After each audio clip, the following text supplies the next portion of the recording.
A paz do Senhor, meus amados e queridos irmãos, bem-vindos a mais um vídeo do canal Anelo Missionário. Que a graça do Senhor Jesus, o autor e consumador da nossa fé, esteja com você, amém? Hoje eu venho aqui trazer mais uma palavra que o Senhor me deu, me ordenou a trazer. Eu não falo o que eu quero, eu não falo o que eu desejo, mas eu falo o que o meu Senhor manda. E essa palavra se encontra no livro de Jeremias, capítulo 25, a partir do versículo 30.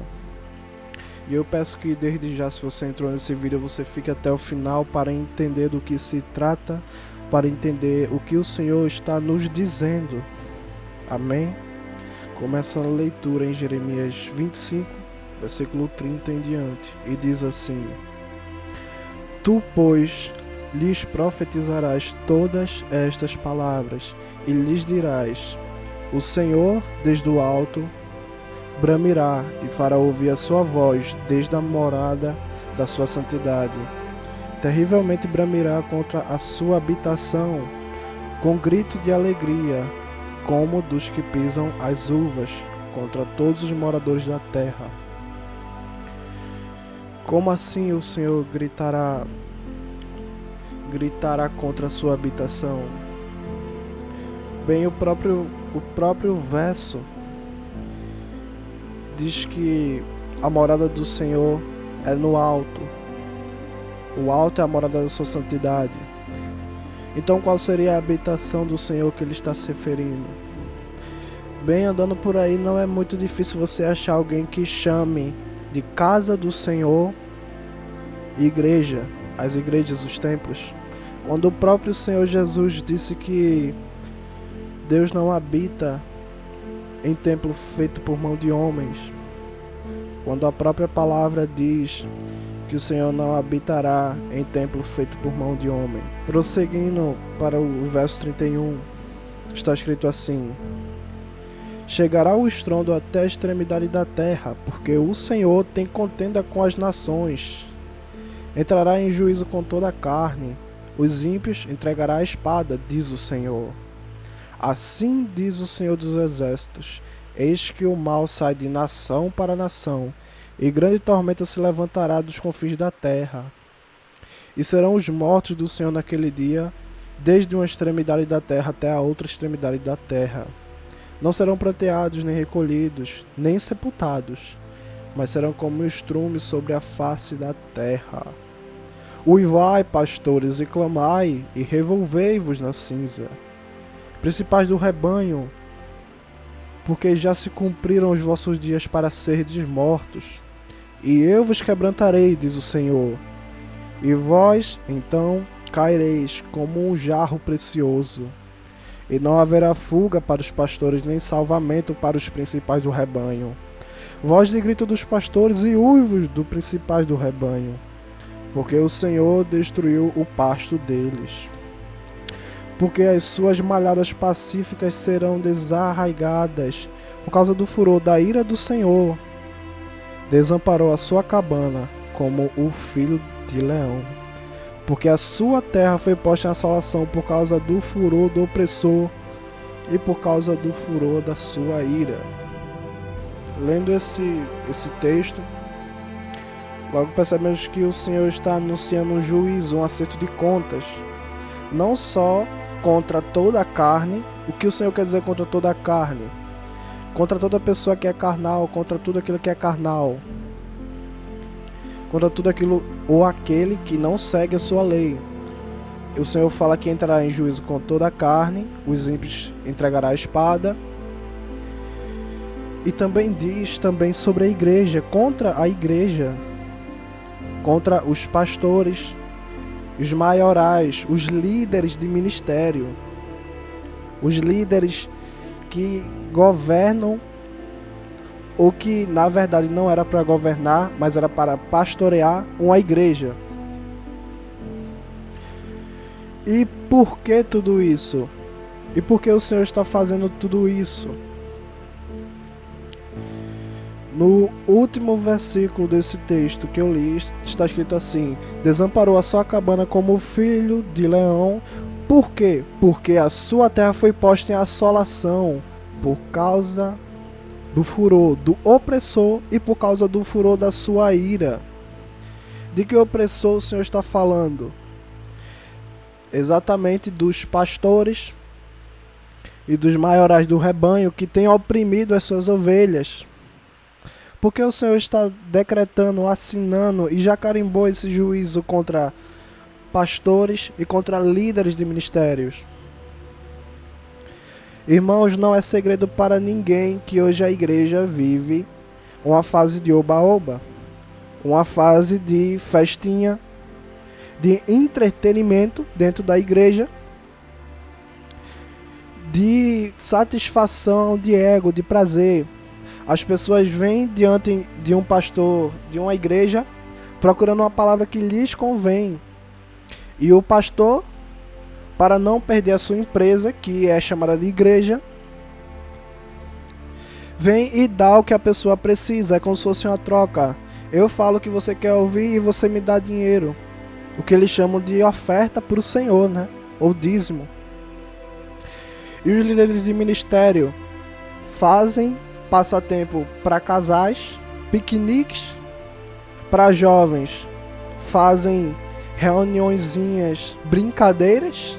Parece mais um recreio de uma escola do que um ajuntamento, uma congregação para estudar e ouvir a palavra do Senhor.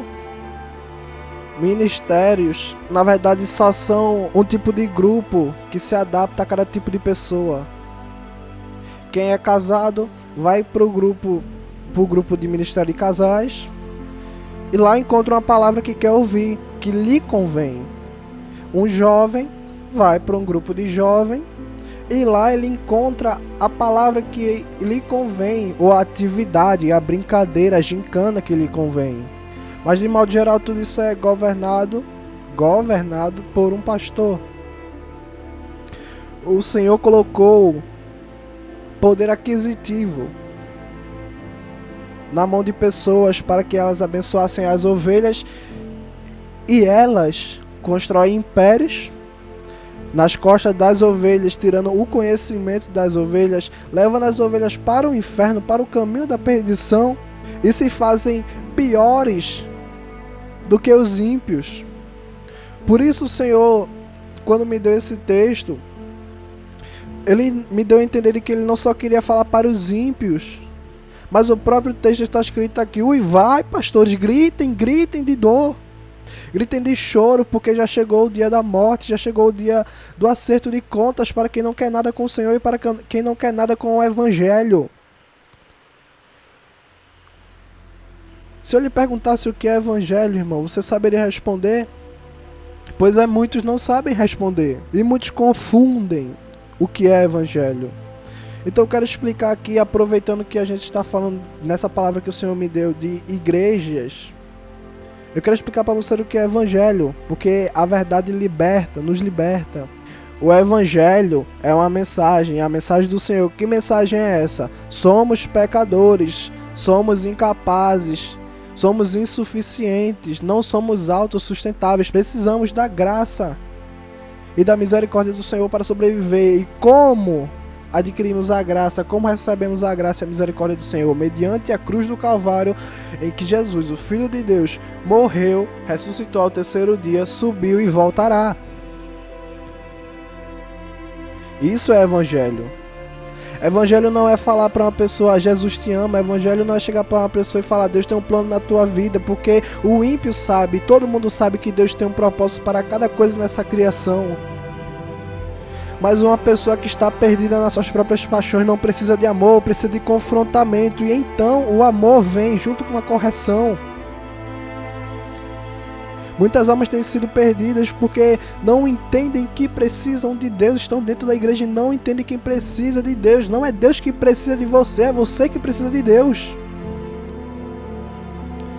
Vai para a igreja exigindo do Senhor, exigindo quando deveria estar se humilhando, quando o próprio Salmos diz, o livro dos Salmos diz que a santidade, a reverência convém à casa do Senhor, aquilo que chamam de casa do Senhor.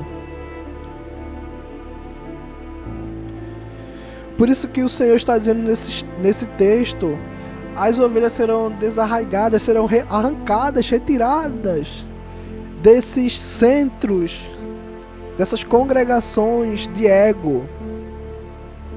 Eu não consigo definir a imagem da igreja, não só brasileira, mas mundial, com outra palavra. Eu definiria a igreja, o termo igreja, como ímpios criados em cativeiro. Em quatro paredes, uma criação de ímpios. São ímpios domados, amansados por um pouco de tempo, até que chegue a morte. Vem juízo sobre a terra. E a palavra do Senhor diz nesse texto que naquele dia os mortos do Senhor, não vai ser ninguém que vai matar, não vai ser ninguém que vai ordenar a morte, vai ser o Senhor.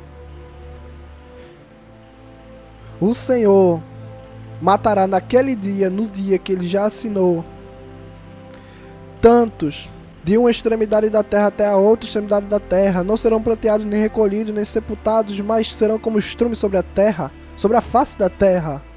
Por isso que o Senhor está dizendo: não haverá fuga para os pastores, nem salvamento para os principais do rebanho. Por quê? Porque se pessoas morreram, não foi prazer do Senhor ordenar a morte delas, mas alguém deixou de avisar, alguém deixou de avisá-las. O atalaia que foi posto sobre cada igreja deixou de avisar, e as ovelhas acabaram por se desviar do Senhor. Louvores já não são mais agradáveis, ofertas já não são mais aceitáveis. Tudo fede, tudo cheira mal, e principalmente tudo vem acompanhado do pecado e da falta de arrependimento, da falta de sensibilidade desse povo, que esquece de pregar o evangelho, que esquece da reverência do Senhor, e só sabe fazer meme na internet, e só sabe fazer piada do nome do Senhor, do Espírito Santo, da palavra, tirando fotos engraçadinhas para fazer os outros rirem. Olha o que a igreja, entre aspas, faz por causa de um like. Por isso o Senhor veio me dar essa palavra e falar para que todos estejam avisados. Esse vídeo vai para o YouTube, esse vídeo vai para o Instagram e para várias outras redes sociais. A todos que estiverem vendo esse vídeo, eu suplico, eu imploro em nome de Jesus que avisem ao povo o que está vindo. Que muitas pessoas estão morrendo e muitos mais irão morrer. É só o começo do juízo do Senhor sobre aqueles que não preocuparam-se em buscar a palavra de Deus, em buscar a palavra do Senhor e em meditar, e principalmente sobre aqueles que omitiram o conhecimento da palavra do Senhor e acabaram se fazendo tão abomináveis e tão ignorantes quanto. Que em nome de Jesus, que esse vídeo alcance muita gente, que esse vídeo alcance muitas pessoas, para que seja todo mundo avisado, porque não há ninguém inocente mais. E esse é mais um dos avisos do Senhor, testemunharão contra aqueles que ouviram e não deram ouvidos, contra aqueles que ouviram e no último dia dirão: Senhor, Senhor, e o Senhor lhes dirá: eu avisei. Depois não digam que o Senhor não avisou. E esse foi mais um vídeo do canal Anelo Missionários, irmãos. Fiquem na paz, fiquem na graça do Senhor, amém? Fiquem na paz. Até pelo amor de Deus, um pacote de arroz, um litro de óleo, gente, um pacote de feijão. Nós estamos sem condição, meu irmão, estamos sem nada para comer, estamos desempregados. Estou pedindo a vocês, até pelo amor de Deus, vocês me ajudar. Um pacote de arroz, um litro de óleo, um pacote de sal, vocês me ajudar, que Deus não quer fazer falta para vocês, gente.